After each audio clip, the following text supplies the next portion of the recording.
성도님들을 따뜻한 눈빛과 마음으로 바라보시면서 잘 오셨습니다. 사랑합니다. 축복합니다. 이렇게 인사하겠습니다.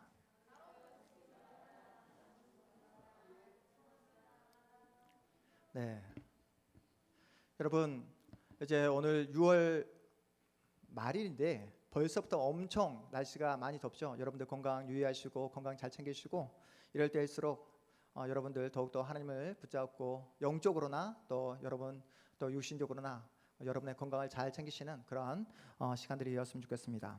우리가 계속해서 어느 말씀을 우리가 함께 주일마다 살펴보고 있습니까? 사무엘 상하 말씀을 함께 나누고 있는데요.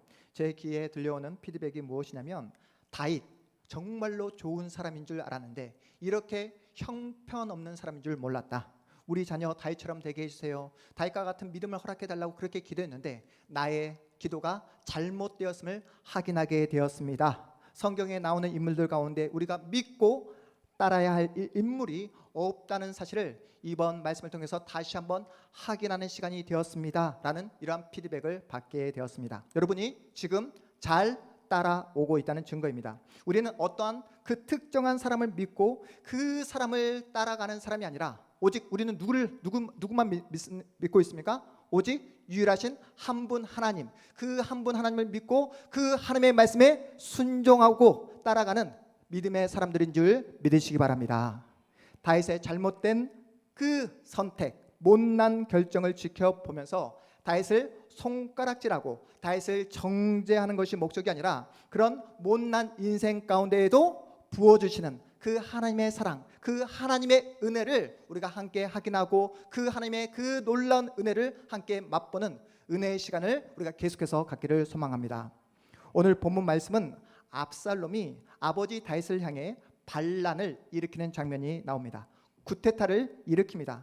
형 암논을 죽이더니 이제는 아버지를 향해 반란을 일으키네. 사람의 탈을 쓰고 어찌 이러한 일을 할 수 있단 말인가. 짐승만도 못한 존재라고 이렇게 매도해버리고 끝내버리면 안 된다는 거예요. 압살롬의 모습 속에 우리의 모습이 있다는 사실을, 압살롬이 저지른 그 죄의 양상이 우리의 민낯이라는 사실을 여러분 확인하시고, 우리가 압살롬처럼 죄악 가운데 있는 그런 모습이 있다고 한다면 오늘 말씀을 통해 다시 한번 하나님께로 돌아오는 회개의 영이 여러분 그 마음 깊숙이 심어지는 그런 놀라운 역사가 나타나기를 주님의 이름으로 축복합니다.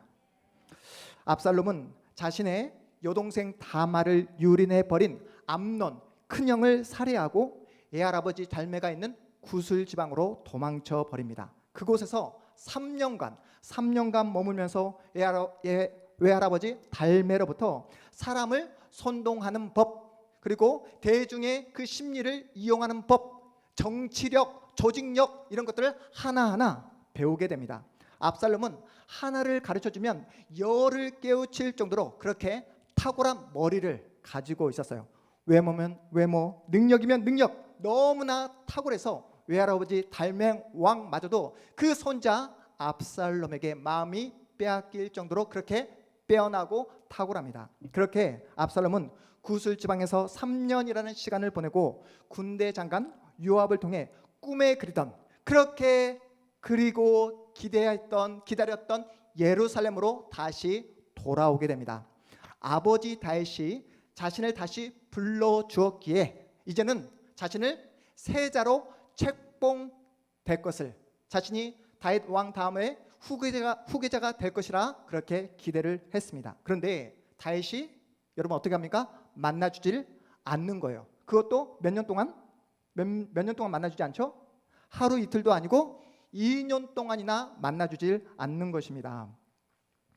구슬지방에서 보낸 3년보다 아버지가 만나주지 않은, 예루살렘으로 불러왔지만 2년 동안 만나주지 않는 이 2년의 시간이 압살롬에게 더욱더 치욕스럽고 괴로웠던 시간으로 찾아왔습니다.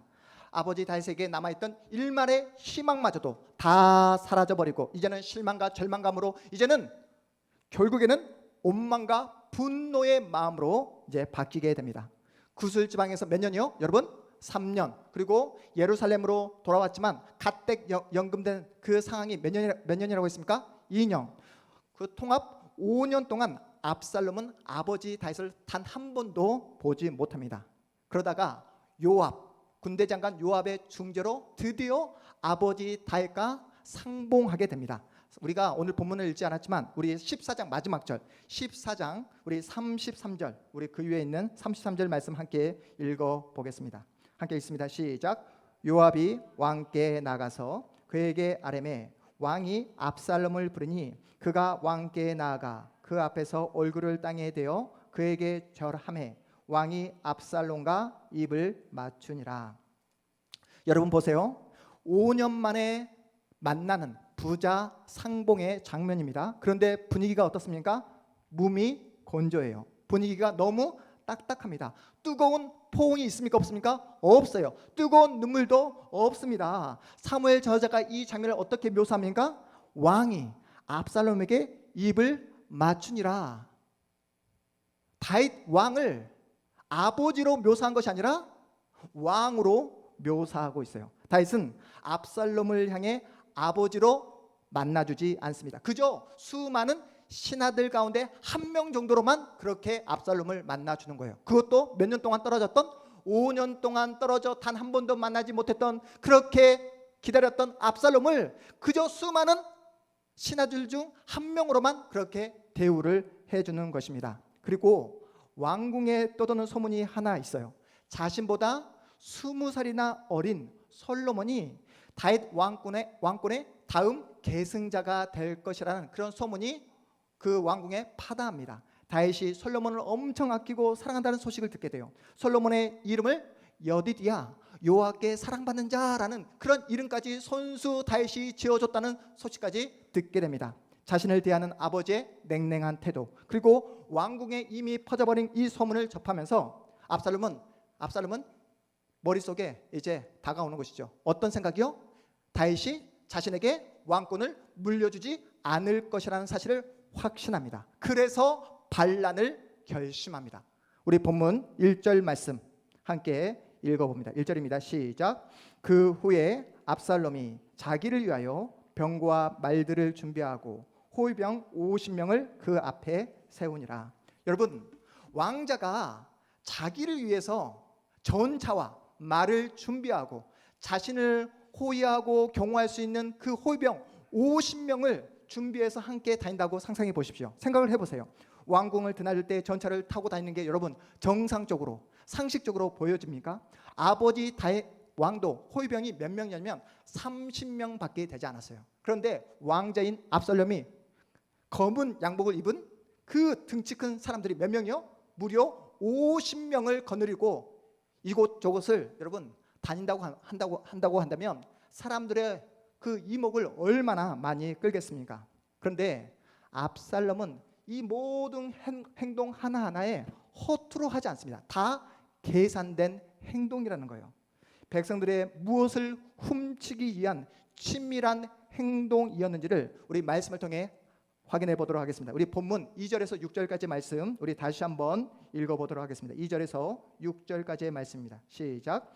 압살롬이 일찍이 일어나 성문 길 곁에 서서 어떤 사람이든지 송사가 있어 왕에게 재판을 청하러 올 때에 그 사람을 불러 이르되 너는 어느 성읍 사람이냐 하니 그 사람의 대답이 종은 이스라엘 아무 지파에 속하였나이다 하면 압살롬이 그에게 이르기를 보라 내 일이 옳고 바르다마는 내 송사를 들을 사람을 왕께서 세우지 아니하셨다 하고 또 압살롬이 이르기를 내가 이 땅에서 재판관이 되고 누구든지 송사나 재판할 일이 있어 내게로 오는 자에게 내가 정의 베풀기를 원하노라 하고 사람이 가까이 와서 그에게 절하려 하면 압살롬이 손을 펴서 그 사람을 붙들고 그에게 입을 맞추니 이스라엘 무리 중에 왕께 재판을 청하러 오는 자들마다 압살롬의 행함이 이와 같아서 이스라엘 사람의 마음을 압살롬이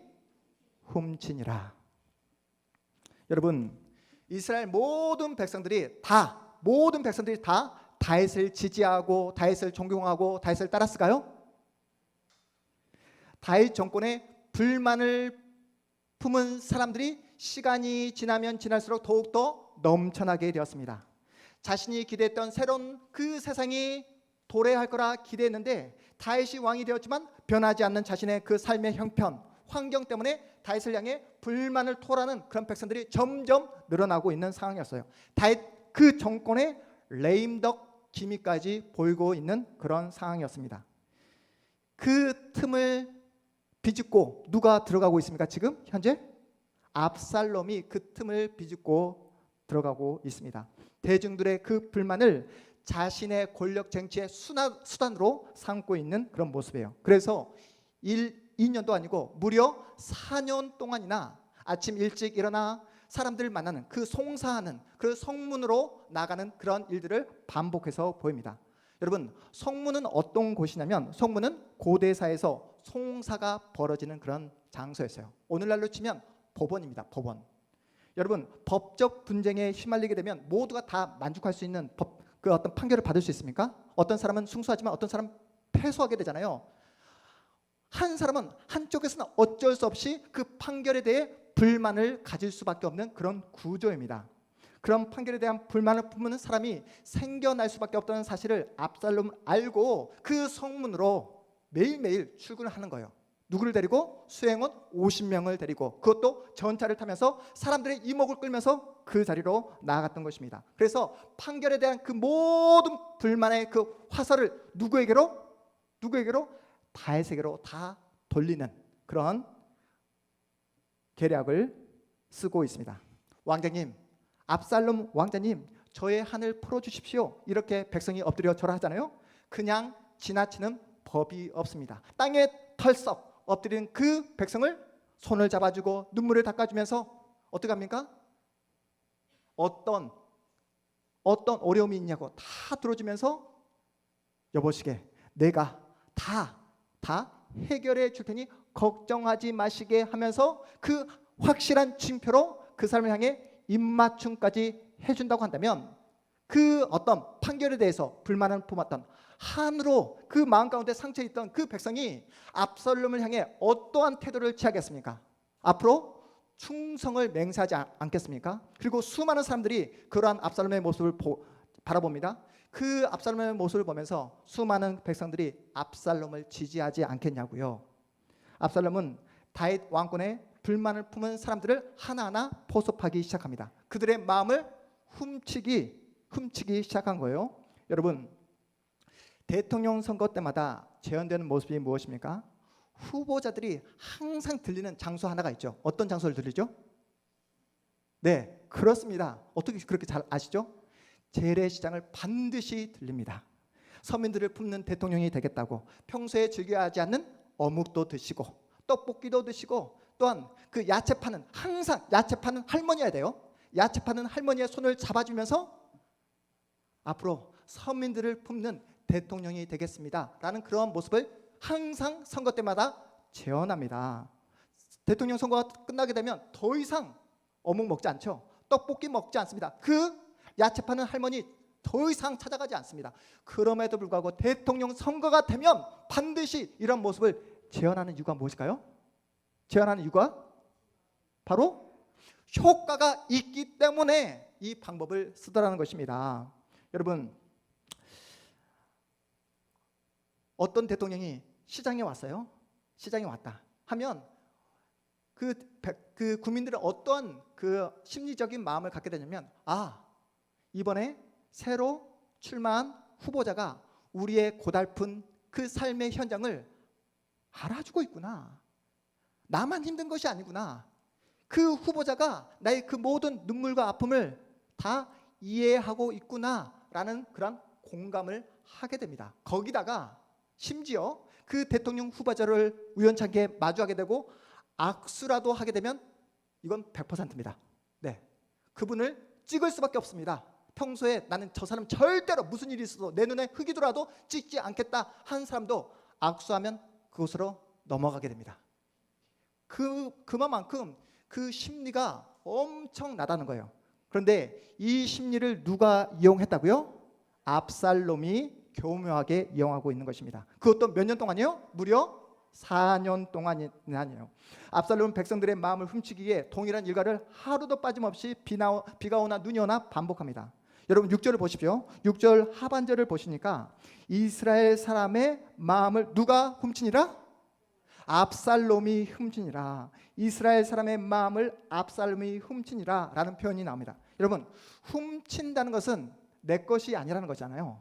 훔친다는 것은 따로 주인이 있다는 말이잖아요. 그러면 이스라엘 백성들의 마음의 주인은 누구일까요? 다윗? 이스라엘 백성들의 마음의 주인은 누구일까요? 네, 다윗이라고 하면 제가 소두에 말씀드렸던 것처럼 말씀을 제대로 따라오지 못하는 분들이에요. 이스라엘 진짜 주인은 여호와 하나님이세요. 하나님이 언약의 나라 이스라엘 나라의 왕을 세우신 이유가 무엇입니까? 전쟁을 해서 더 많은 영토를 확보하라고요? 아니면 수출도 하고 여러 가지 경제 활동을 열심히 해서 더욱더 부강하고 어떤 경제적으로 강력한 나라를 세우기 위해서 왕을 세웠을까요? 이 모든 것들은 하나님을 모르는 이방 나라 왕들이 하는 모습입니다.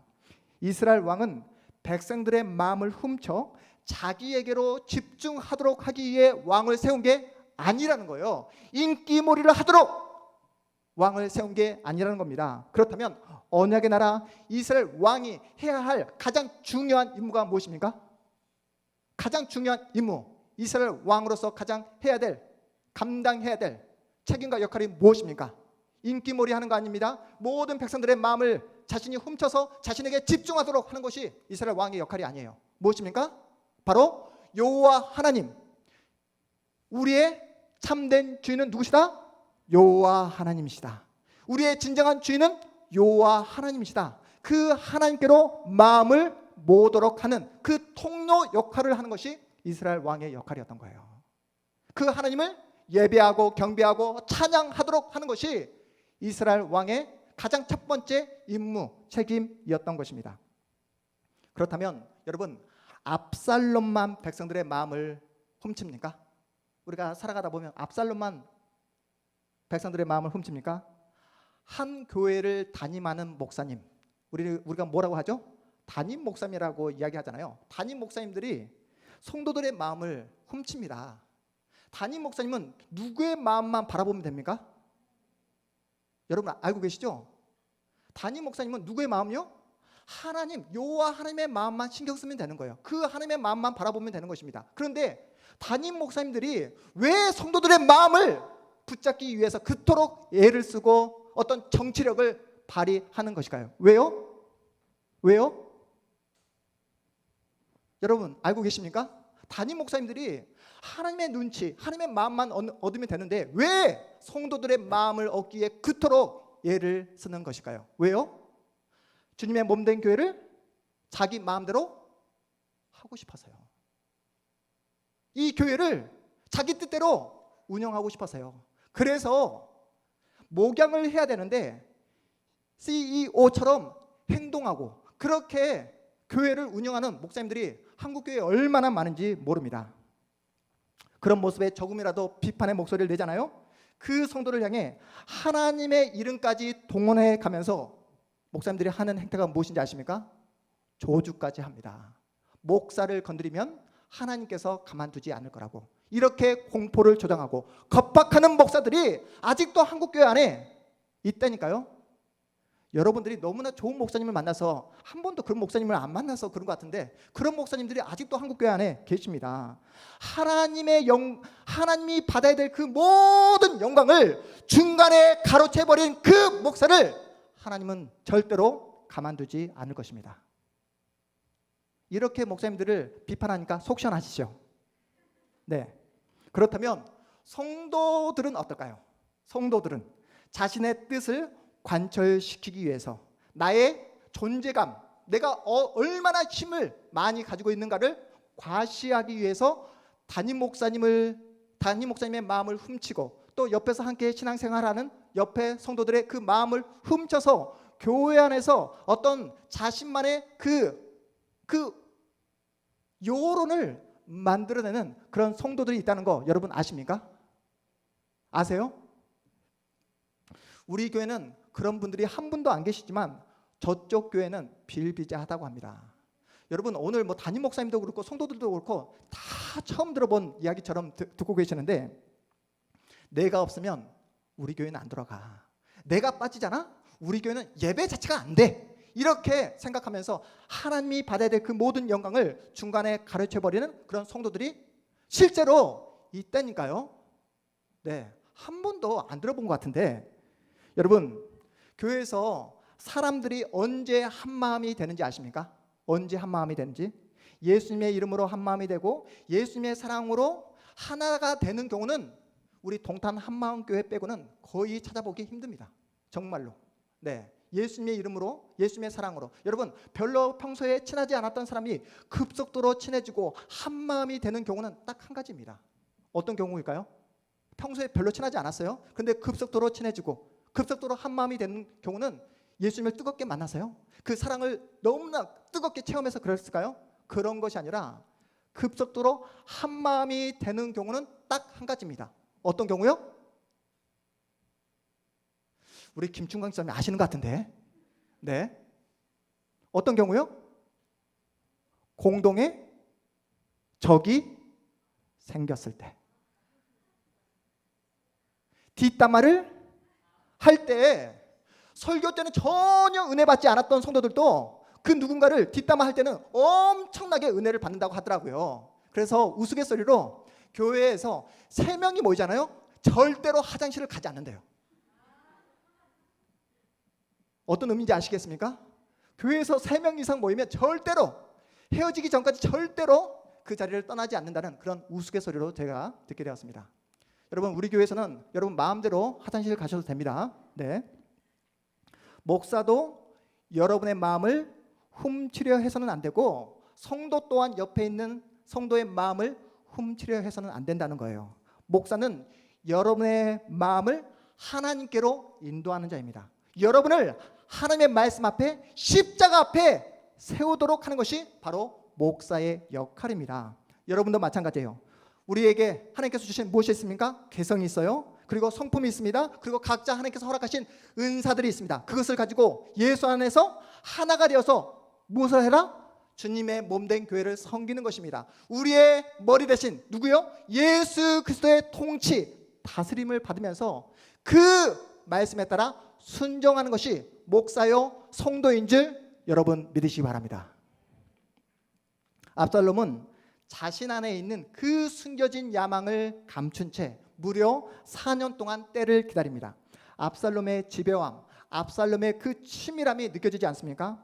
압살롬은 이제 때가 됐다, 무르익었다라고 판단되어지자 이제 아버지 다윗에게 이러한 청을 합니다. 우리 본문 7절 8절 말씀 함께 읽어봅니다. 7절 8절 말씀 함께 읽습니다. 시작. 4년 만에 압살롬이 왕께 아뢰되 내가 여호와께 소원한 것이 있사오니 청하건대 내가 헤브론에 가서 그 소원을 이루게 하소서. 당신의 종이 아람 구슬에 있을 때에 소나기를 만일 여호와께서 반드시 나를 예루살렘으로 돌아가게 하시 내가 여호와를 섬기리이다 하였나이다. 압살롬은 자신의 정치적 야망을 성취하기 위해 누구까지 동원하고 있습니까? 하나님의 이름까지 동원하고 있습니다. 제가 헤브론에 가서 하나님께 예배하겠습니다, 제사 드리겠습니다, 저를 헤브론으로 보내주십시오라고 아버지를 향해 거짓말을 하고 있습니다. 그렇다면 여러분, 압살롬이 헤브론을 선택한 이유가 무엇일까요? 예루살렘에 수많은 지역들이 있잖아요. 수많은 지역이 있는데 굳이 헤브론을 선택하고 그 헤브론에 자신을 보내달라고 한 이유가 여러분 무엇일까요? 지금까지 우리가 사무엘 상하 말씀을 여러분이 다 함께 보았기 때문에 알고 있으리라 저는 생각합니다. 여러분, 다윗의 정치적 고향이 어디죠? 다윗의 정치적 고향? 집사님? 다윗의 정치적 고향이 바로 헤브론입니다. 헤브론. 여러분, 헤브론에서 다윗이 남유다 왕으로 옹립되어서 몇 년 동안? 7년 반 동안 남유다를 통치하잖아요. 그 통치하는 기간 동안 그 헤브론에서 누구를 낳죠? 다윗이 압살롬을 낳습니다. 압살롬의 실제 고향도 헤브론이에요. 여러분, 그 헤브론을 중심으로 이루어진 족속이 어떤 족속이냐면 유다 족속입니다. 유다 족속 입장에서 한번 생각해 보세요. 자신들은 하나뿐인 목숨을 걸고 누구를? 다윗을 자신들의 왕으로 옹립을 했습니다. 그런데 다윗은 남유다, 이 남유다와 북이스라엘을 통합하는 이 과정 속에서 이 남유다 북이스라엘이 하나의 이스라엘로 통합되자 어떻게 합니까? 헤브론을 가차없이 버려버리고 어디로 올라가죠? 다윗이 예루살렘으로 그냥 올라가 버리잖아요. 예루살렘으로. 여러분 한번 생각해 보세요. 지금 우리의 수도가 어디입니까? 서울이에요. 남북한이 통일이 되었습니다. 그런데 대통령이 서울 시민들의 어떤 의견이나 그 어떤 생각들은 전혀 묻지 않고 통일이 되었다고 평양으로 수도를 옮겨버리고 모든 재반시설을 다 평양으로 옮겨버린다고 한다면 서울 시민 입장에서의 그 마음, 상처가 오죽하겠습니까? 그 상처난 마음을 누가 이용하고 있다고요? 압살롬이 이용을 하고 있는 것입니다. 압살롬은 헤브론 사람, 특별히 유다 지파 사람들의 그 상처를 이용하고자 헤브론 지역을 선택을 한 거예요. 요즘 우리 식대로 말을 하자면 어떤 감정? 지역 감정을 부추기고 있는 것입니다. 자신의 정치적 양망을 채우기 위해서 하나님, 종교를 이용하고 있고 거기다가 지역 감정까지 이용하고 있는 그런 압살롬입니다. 그리고 모든 원망과 불평의 하사를 누구에게로? 다윗에게로 다 돌리고 있어요. 비가 안 오면 누구 때문이다? 다윗 때문이다. 비가 와서 홍수가 나면 누구 때문이다? 다윗 때문이다. 이렇게 경제적으로 어려운 이유는 누구 때문이다? 다윗이 정치를 잘못해서 그런 것이다. 우리 이 지역이 헤브론 지역이 이렇게 낙후된 이유는, 이렇게 역차별을 당하는 이유는 누구 때문이다? 다윗 때문이다 하면서 모든 원망과 하사를 다 다윗에게 돌리고 그 모든 지지를 자신에게 올 수 있도록 압살롬이 그렇게 교묘하게 정치력을 사용합니다. 그래서 그들의 마음을 훔쳐서 정치적인 모략을 꾸미고 있는데요. 그 모략이 무엇이냐면 우리 본문 10절 말씀 함께 읽어보겠습니다. 10절입니다. 시작. 이에 압살롬이 정탐을 이스라엘 모든 지파 가운데에 두루 보내 이르기를 너희는 나팔 소리를 듣거든 곧 말하기를 압살롬이 헤브론에서 왕이 되었다 하라 하니라. 압살롬은 합법적으로 아버지 다윗 왕으로부터 제가를 받아 어디에서요?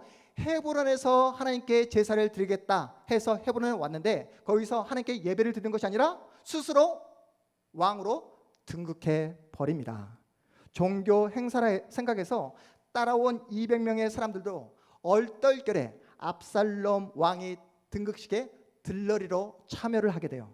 순식간에 이루어진 일이지만 여러분 그 누구 하나 압살롬을 향해 비판하는 사람이 없습니다. 왜 그렇죠? 이미 그들의 마음이 누구에게? 압살롬에게 빼앗기게 되었기 때문에. 이스라엘 전역에서 압살롬을 지지하고 있어요. 압살롬은 그의 치밀한 계획대로 헤브론에서 스스로 왕으로, 이스라엘 왕으로 등극합니다. 여러분, 세상 사람들은 어떤 사람을 좋아합니까? 세상 사람들은 압살롬과 같은 사람을 좋아합니다. 외모면 외모, 능력이면 능력, 사람들이 좋아하는 그 모든 스펙을 다 갖춘 그러한 사람을 좋아합니다. 거기다가 사람들의 마음까지 읽어낼 수 있고 사람들의 마음을 훔칠 수 있는 그런 능력 있는 그런 사람을 좋아합니다. 그런데 문제가 무엇입니까? 세상은 그렇다 치다 하더라도 주님을 믿는 교회에서만큼은 그러면 안 되잖아요. 그런데 교회에서도 압살롬과 같은 그런 능력 있고 계획적이고 치밀한 사람을 좋아하더라는 것입니다. 압살롬의 외모와 스펙을 좋아합니다. 압살롬이 가진 그 재력을 좋아해요. 치밀하게 계획을 세워 자신의 욕망을 추구하는 그런 사람을 교회에서도 추앙합니다.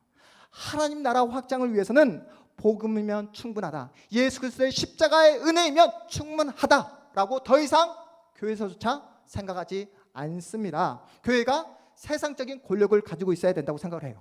교회가 이제는 경제력을 가지고 있어야 된다고 생각합니다. 돈도 있고 유명세도 있고 꽤나 목소리를 낼 수 있는 그런 유명한 사람이 교회에 출석을 해야지만이 그 교회가 하나님 나라 확장을 위해 쓰임받을 수 있다라고 그렇게 생각하는 성도들이 우리 한국교회 안에 얼마나 많은지 모릅니다. 그래서 교회 안에 법조인도 나와야 되고 정치인도 나와야 되고 그리고 교수도 나와야 되고 그리고 엄청난 큰 사업체를 운영하는 그런 사업가가 교회에 출석을 해야지만이 그 교회를 통해서 하나님의 나라가 왕성하게 확장될 수 있다라고 그렇게 대놓고 이야기하고 있습니다. 그런데 이 모든 생각들은 성경이 하나님께서 말씀하신 내용이 아니에요. 이 모든 생각들은 누가 만들어낸 이야기라고요? 다 죄를 가진 인간이 만든 허구이며 가짜란 사실을 여러분 기억하시기 바랍니다.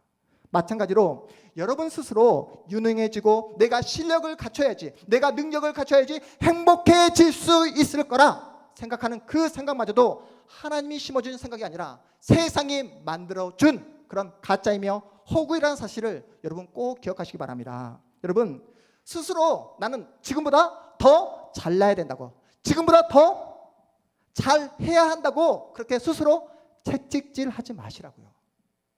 스스로에게 너무 가혹하게 매질을 하지 마시라고요.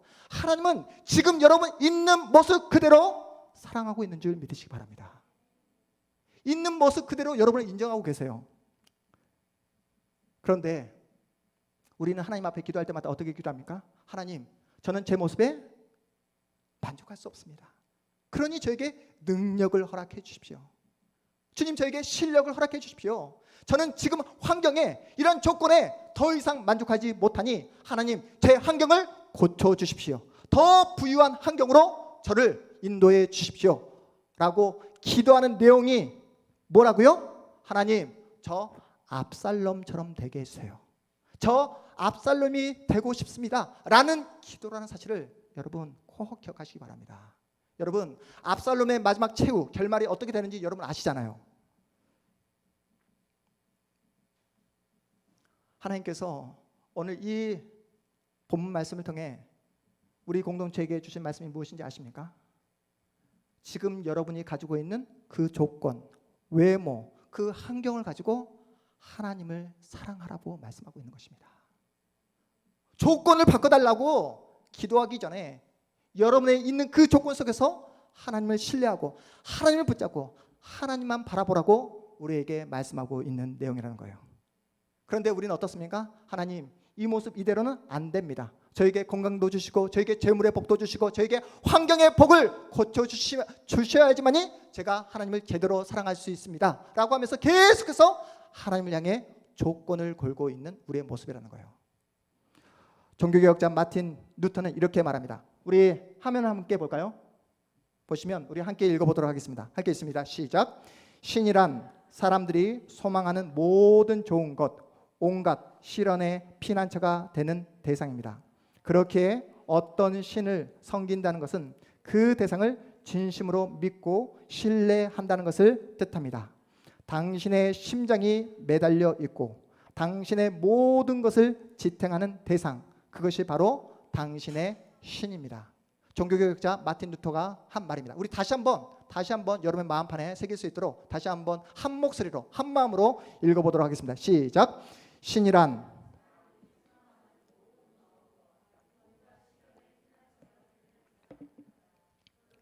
어떤 신을 섬긴다는 것은 그 대상을 진심으로 믿고 신뢰한다는 것을 뜻합니다. 당신의 심장이 매달려 있고 당신의 모든 것을 지탱하는 대상, 그것이 바로 당신의 신입니다. 우리의 심장을 매달아 놓을 만큼 그렇게 의지하고 신뢰하는 대상이 바로 우리의 신이다라고 이야기하고 있는 것입니다. 그렇다면 여러분은 이 세상 무엇보다도 두려워하고 이 세상 그 누구보다도 사랑하고 신뢰하는 대상은 누구입니까? 여러분의 뭔가 영혼을 흔들고 여러분의 그 모든 영혼을 붙잡고 있는 최고의 대상은 누구입니까? 하나님이십니까? 아니면 세상이 좋아하는 돈입니까? 스펙입니까? 능력입니까? 아니면 많은 사람들이 그렇게 갖고 싶어하는 명품입니까? 제가 명품 이야기를 하는 이유가 있어요. 어제 우리 주일학교 학생들과 함께 오산 시립도서관에 그 미술관에 다녀왔거든요. 그런데 그 작품을 보니까 오늘 말씀을 그냥 한 작품으로 다 압축해서 설명을 해주더라고요. 우리 집사님 잘 아실 거예요. 그래서 제가 어제 찍었던 사진 몇 장을 여러분을 위해서 가지고 왔습니다. 보십시오. 첫 번째 뭡니까? 이 어떤 상표죠? 루이비통입니다. 그런데 이게 돌이에요. 돌. 네. 돌 위에다가 마크 루이비통 이렇게 마크를 해놓았습니다. 메시지가 있습니다. 다음 사진 보세요. 뭐가 있죠? 가운데 백이 있죠? 어떤 백입니까? 이렇게 잘 알아요. 네, 샤넬 백이 있습니다. 그리고 여러분이 좋아하는 랍스터도 있고 화려하죠. 네. 그런데 보시면 여기에 작게 성경책이 놓여져 있습니다. 이 메시지가 있어요. 다음 사진. 여러분, 이건 뭘까요? 이거는 이 백은 어떤 상표죠? 네. 백도 있고 이 삶이 누가 추구한 삶이라고요? 압살롬이 추구하며 살았던 삶이 바로 이러한 삶이었습니다. 마지막으로 사진 보십시오. 제가 있죠? 네. 네. 그리고 보시면 여기에 뭐가 있죠? 모래시계가 있습니다. 인간의 삶은 뭐하다? 유한하다는 거예요. 한계가 있습니다. 영원히 살지 않습니다. 영원히 살지 않는데 사람들은 그 유한한 시간 동안 무엇을 추구한다? 이 명품을 추구하며 살아간다는 거예요. 그런데 성경이 딱 펼쳐져 있습니다. 제가 보니까 여기에 어떤 성경 말씀이 펼쳐져 있냐면 어떤 말씀이었죠? 전도서 말씀이 펼쳐져 있어요. 전도서 1장 말씀이 펼쳐져. 헛되고 헛되며 헛되고 헛되니 모든 것이 다 뭐하다? 헛되도다 라는 이 메시지를 예수 믿지 않는 이 아티스트도 이야기를 하더라고요. 예수를 믿는지 안 믿는지 잘 모르겠지만 이 세상 그 미술관에서도 이러한 이야기를 우리에게 들려주고 있습니다. 여러분, 그림 지어주고요. 여러분, 한번 곰곰이 생각해 보시기 바랍니다. 여러분의 그 신앙 일생 일대기 가운데 언제 가장 여러분이 뜨거웠고 언제 하나님과 가장 친밀한 관계를 누리면서 살아오셨습니까? 여러분이 정말로 돈이 있고 건강이 주어져서 먹고 싶은 거 마음대로 먹고 가고 싶은 데 마음대로 가고 사고 싶은 데 마음대로 살 수 있는 그런 환경이 주어졌을 때 하나님과의 관계가 내가 친밀했는지, 아니면 힘들고 어렵지만 눈물 나는 나의 삶이지만 그럼에도 불구하고 하나님을 붙잡고 의지하며 신뢰하며 나갔던 그러한 시간들이 여러분과 하나님과의 그 관계가 친밀했는지 한번 곰곰이 생각해 보시기 바랍니다. 뒤돌아보면 내 인생 가운데 가장 힘들고 어려웠던 시간에 여러분은 더욱더 하나님 앞에 엎드렸잖아요. 하나님의 은혜를 구하며 살아오셨잖아요. 여러분, 그때야말로 하나님과 나와의 관계가 가장 친밀했던 시간들 아니었습니까? 무슨 말입니까? 우리는 내 상황이 최악이라고 이렇게 이야기합니다. 더 이상 이보다 더 나빠질 수 없다라고, 이렇게 최악이라고 이렇게 이야기하지만 예수 믿는 우리에게는 최악이 있습니까? 없습니까? 없습니다.